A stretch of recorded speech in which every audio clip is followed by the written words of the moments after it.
Friends, இன்றைக்கி நம்ம செய்ய போகிற ரெசிபி இன்ஸ்டன்ட் 5 மினிட்ஸ் ரசம் தான் செய்ய போகிறோம். குயிக் ஈஸியாக செய்யலாம். சாதம் கம்மியாகவும் இந்த ரசத்தை தலை ஊற்றி சாப்பிட்லாம். ரொம்ப டேஸ்ட்டாக இருக்கும். வாங்க இந்த இன்ஸ்டன்ட் 5 மினிட்ஸ் ரசத்தை எப்படி செய்யலான்னு பார்க்கலாம். ரொம்ப 5 மினிட்ஸில் இன்ஸ்டன்ட் ரசம் வைக்க போகிறோம். அதுக்கு ஒரு மிக்ஸி ஜார் எடுத்துக்கலாம். ஒரு 4-5 பல்லு பூண்டு, 1 ஸ்பூன் துவரம்பருப்பு, ஒரு 3 காஞ்ச மிளகாய்,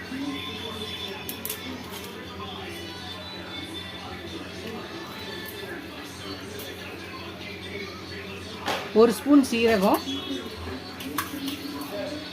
1 ஸ்பூன் மிளகு,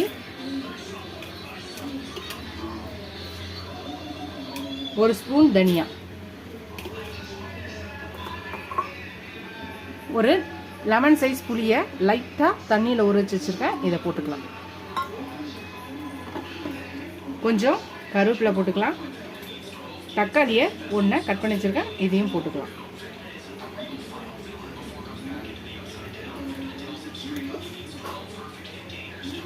மஞ்சத்தூள் ஒரு 1/4 ஸ்பூன் போட்டுக்கலாம். இப்போ இதெல்லாத்தையும் நல்லா மிக்சியில் அடித்து எடுத்துகிட்டு வந்துடலாம். இப்போ நம்ம கடைசியாக இந்த கொத்தமல்லி அடித்தண்டு இருக்கும்ல, அதையும் போட்டு இப்போ இதை அரைச்சி எடுத்துகிட்டு வந்துடலாம்.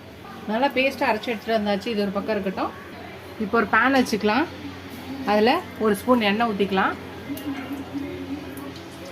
எண்ணெய் காஞ்சிடுச்சு.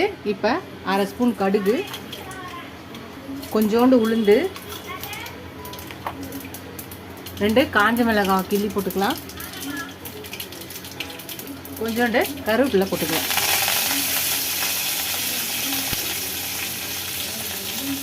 லைட்டாக வதக்கிக்கலாம். அவ்வளோதான். இப்போ நம்ம அரைச்சி வச்சுருக்கலையா, இந்த இதில் ஊற்றிடலாம். இப்போ தேவையான அளவு தண்ணி ஊற்றிக்கலாம்.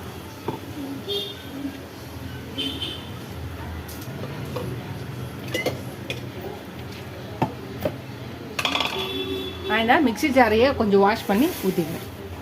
உங்களுக்கு ரசத்தோட அளவு எவ்வளோன்னு தெரியும் இல்லையா, அந்த அளவுக்கு வச்சுட்டா போதும்.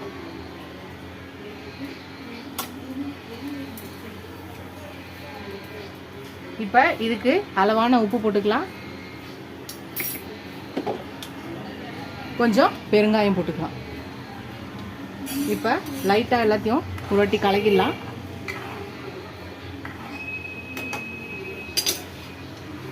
அதுதான் எல்லாத்தையும் தாளித்து முடிச்சாச்சு.